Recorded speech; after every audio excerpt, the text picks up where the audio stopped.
এরকম বন্যা আগে দেখিনি। এবছরের শুরুতে এমন গরম গেল, আমরা বললাম এরকম গরম আমরা আর দেখিনি।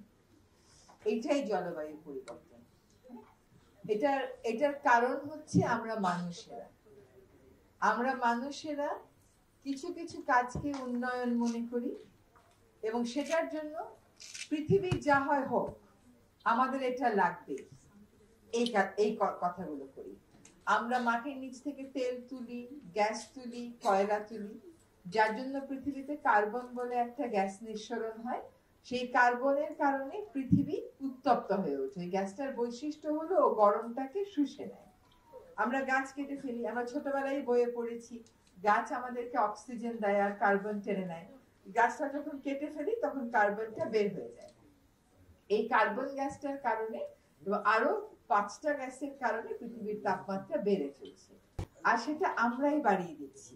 আমরা এমন একটা উন্নয়নের দর্শন, উন্নয়নের মতবাদকে আপন করে নিয়েছি যে ওই উন্নয়নের দর্শন আর ওই উন্নয়নের মতবাদে পরিবর্তন না আনলে জলবায়ু পরিবর্তনের হাত থেকে আমরা বাঁচতে পারবো না। এখন আমাদের যখন প্রথম বন্যাটা হলো নোয়াখালীতে, তখন বললো যে আমন ধান ক্ষতিগ্রস্ত হয়ে গেছে, যদি 22 তারিখের মধ্যে আমন ধান লাগানো যায় তাহলে আমরা আমন পাবো। কিন্তু এখন তো মুশকিল হয়ে গেল, কারণ 22 তারিখের মধ্যে বন্যা চলে গেলেও পানি তো আর নামে না। কারণ হচ্ছে নোয়াখালী যেহেতু সমুদ্রের পাড়ে, সমুদ্র থেকে জোয়ার আসে আর এদিকে সব খাল বিল ভরাট করে ফেলা আছে। এরকম বন্যা যে হবে এটা কেউ ভাবেইনি কখনো। এখন খাল বিল দিয়ে যে পানি নামবে, সেই পানি নামার উপায় নেই। সবার বাড়িতে আঙিনায় একটু একটু করে পানি জমে আছে। আরেকটা বড় বিপদ হলো বীজ পাওয়া যাচ্ছিল না। এই যে আজকে আপনাদের মধ্যে একজন পুরস্কার পেলেন, যিনি স্থানীয় সবজির বীজগুলো উনি সংরক্ষণ করেন। তো এই কাজটা যদি আমরা ঘরে ঘরে করতাম, এলাকা ধরে ধরে করতাম, মৌজা ধরে ধরে করতাম, তাহলে আর সরকারকে এই অসহায়ত্বের মধ্যে পড়তে হতো না যে আমি বীজ পাই না। কিন্তু আমরা তো বীজ দিয়ে দিয়েছি সব কোম্পানির হাতে, নিজেরা যে বীজ সংরক্ষণ করব এই কাজটা তো করিনি। এই জন্য তো কাউকে অনুপ্রাণিত করিনি, কাউকে উৎসাহ দেইনি। আজকে আপনাদের যে প্রকল্পটা, এই প্রকল্প এই ছোট ছোট কাজগুলোকেই আসলে এক করছে। এটা খুবই গুরুত্বপূর্ণ। আপনার কাছে মনে হতে পারে খুব ছোট, কিন্তু আপনার এলাকায় যখন একটা বড় দুর্যোগ ঘটবে, দেখবেন আপনার কাছেই লোকে আসবে সাহায্যটা চাইতে। আগামী মাসে বিশ্বের সব নেতারা এক হবে এই যে জলবায়ু পরিবর্তনের ঝুঁকির মধ্যে থাকা গরিব দেশগুলোকে কেমন করে সাহায্য করা যায়, উন্নয়নশীল দেশগুলোকে কেমন করে সাহায্য করা যায়। কারণ উন্নত বিশ্বই তো আসলে বেশি তেল পোড়ায়, বেশি গ্যাস পোড়ায়, এই জন্যই তো এই অবস্থা। সুতরাং আমরা বলছি যে তোমাদের একটা ঐতিহাসিক দায় আছে, তোমাদের জন্য আজকে পৃথিবীর এই বিপর্যয়, তোমরা এখন এটাকে সারিয়ে দাও, আমাদেরকে টাকা দাও। লস এন্ড ড্যামেজ বলে একটা ফান্ড আছে, সেই ফান্ডে টাকা দেবে।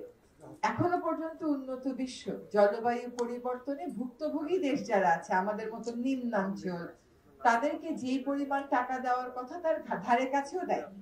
ওরা কেবল যায় বড় বড় সম্মেলনে বড় বড় কথা বলে, কিন্তু আসলে সেই টাকাগুলো তারা সেই পরিমাণে দেয়নি। কিছু কিছু দেশ তার ব্যতিক্রম আছে, যেমন সুইডেন কিন্তু যে পরিমাণ টাকা দেওয়ার কথা সেরকম টাকা দেয় এবং সেরকম সাহায্যটা করে। এখন এই যে আজকে প্রাকৃতিক দুর্যোগ বলেন আর জলবায়ু পরিবর্তনের কারণেই বলেন, যে কারণেই হোক না কেন, সবচেয়ে বেশি ক্ষতিগ্রস্ত কি হয় জানেন? মা। আপনি কিন্তু কখনো, আমি জানি না এই রুমে উপস্থিত কেউ এটা কখনো বলেছেন কিনা বাসায় যে বাবা খিদা লেগেছে খাওয়া দাও, বা বাবা পানি দাও তো পানি পিপাসা লেগেছে, বলি না। কিন্তু অভ্যাসগত কারণে মা কি এটা বলি, মা খিদা লেগেছে খাওয়া দাও, মা পানি ঢেলে দাও। যখন এরকম মা জানে অসহায়ত্বটা, কারণ তার বাচ্চার মুখে প্রতিদিন সেই খাবারটা তুলে দেয় এবং সে জানে যে 3 বেলা সে আর খাবার দিতে পারছে না। আর আমাদের যে অসুবিধাগুলো, যেমন খুলনাতে আমরা জানি যে ওখানে মেয়েরা জন্ম নিয়ন্ত্রণের বড়ি খায়। কেন? তারা মাসিকটা প্রত্যেক মাসের মতো দিতে পারে না, ওদের ওই পরিমাণ পানি নেই গা ধোয়ার জন্য। ওইখানে গর্ভবতী নারীরা একটা অসুখ আছে যে গর্ভকালীন সময়ে উচ্চ রক্তচাপ হয়ে যায়। এটা কেন হয়? কারণ সব সময় তো লবণাক্ত পানি খেতে হয়। আমাদের চতুর্দিকে প্রচুর পানি, কিন্তু আমাদের আসলে খাবার পানি নেই। এই বাস্তবতাতেই আমরা আছি। আমরা অনেক বড় বড় কথা বলি, কিন্তু ছোট ছোট কাজগুলো যে জাতির সমস্যার সমাধান করতে পারে সেইটা আপনাদের আজকের এই উদ্যোগটা দেখে বোঝা গেল। যেমন ধরেন আপনারা এখানে মিডওয়াইফের কথা বললেন, ধাত্রী। আমরা বন্যা দুর্গত এলাকায় কোথায় নিতে নিতেই তো মানুষের কত খারাপ অবস্থা হয়ে যায়। আপনাদের সামনে এখন কথা বলছি, এই সময় আমাদের খুলনা যশোর এলাকাতে ভবদহ বলে একটা এলাকা সম্পূর্ণ পানির নিচে, বিল ডাকাতিয়া সম্পূর্ণ পানির নিচে। এগুলো চলছে 80-র দশক থেকে, এগুলোর কোনো সমাধান হয়নি।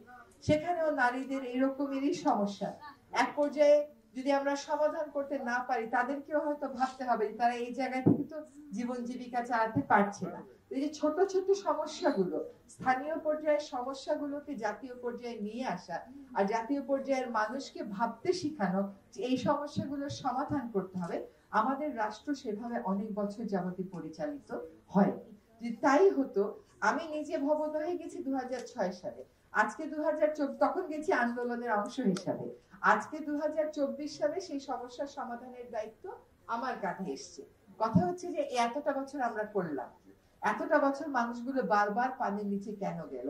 10 লক্ষ 15 লক্ষ মানুষ, তাদের সামনে দুর্গাপূজা, সেখানে তাদের কোনো উৎসব উদযাপনের কোনো মানসিকতা নেই। কেমন করে থাকবে? তারা তো সম্পূর্ণ পানির নিচে। এই যে ছোট ছোট উদ্যোগগুলো আমরা সময়ে নেই না, যার জন্য বড় উদ্যোগগুলো আসলে আর আমরা মোকাবেলা করতে সক্ষম হই না। আপনারা এখানে একজন নারী বলেছেন যে তিনি কারুপণ্য করেন, শাড়ি করেন, আরেকজন গাছ লাগান। এই উদ্যোগগুলোকে যদি একজনের থেকে আরেকজন শিখেন যে এখান থেকে ও গাছ লাগাচ্ছে, আমিও আমার এলাকায় গাছ লাগাই, ও বীজ সংগ্রহ করছে, আমিও আমার এলাকায় জেনে নেই যে কেমন করে বীজটা সংগ্রহ করা যায়। এই কাজগুলো যখন করবেন, তখন আর আপনার সরকার কি করলো, ডিসি মহোদয় আসলো কিনা, পানি উন্নয়ন বোর্ড গেল কিনা, এইগুলো থেকে দেখা যাবে আপনার প্রাথমিক বিপদ মোকাবেলার আপনার একটা প্রস্তুতি থাকবে। সেখানেও রাষ্ট্রযন্ত্রের উচিত হচ্ছে আপনাদের পাশে দাঁড়ানো, আপনাদেরকে সমর্থন দেওয়া। আপনারা যে কোনো রাষ্ট্রের দলিল পড়েন না কেন, দেখবেন কৃষি, রাস্তাঘাট, যোগাযোগ, সবার শেষে জেন্ডার নিয়ে একটা চ্যাপ্টার থাকে। জেন্ডারটা কখনো কোনো দলিলের প্রথমেও থাকে না, মাঝখানেও থাকে না, একেবারে শেষে থাকে। রাষ্ট্রের সব দলিলের একেবারে শেষে থাকে, কারণ এটা বলতে হয় দেখে বলে।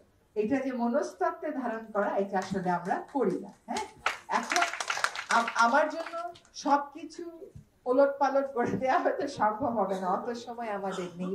কিন্তু আমি আপ্রাণ চেষ্টা করব যে কথাগুলো এখানে শুনলাম, যে আমাদের ন্যাশনাল অ্যাডাপ্টেশন প্ল্যান যেটা আছে, অভিযোজনের জাতীয় যে পরিকল্পনা, সেইখানে আপনাদের এই উদ্যোগগুলোকে কোনো না কোনো ভাবে প্রতিফলিত করা এবং এগুলোকে প্রাধান্য দেওয়া, যাতে করে সরকার যখন নিজস্ব টাকা দিয়ে দুর্যোগ মোকাবেলা করে, সেখানে অন্তত আপনাদের বিষয়গুলো প্রাধান্য পায় এবং এটা কেবল নিয়ম রক্ষার ক্ষেত্রে নিয়মে পরিণত না হয়।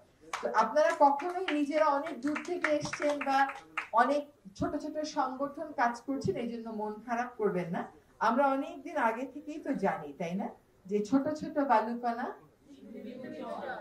তারপর তো আমরা এই মহাদেশ গড়ে তুলব, আমরা নিজেরাই নিজেদেরকে ক্ষমতায়িত করব এবং এই মহাদেশ আমরা নিজেরাই গড়ে তুলব। আপনাদের পাশে আমি যে কয়দিন আছি এই ক্ষমতায় অবশ্যই পাশে।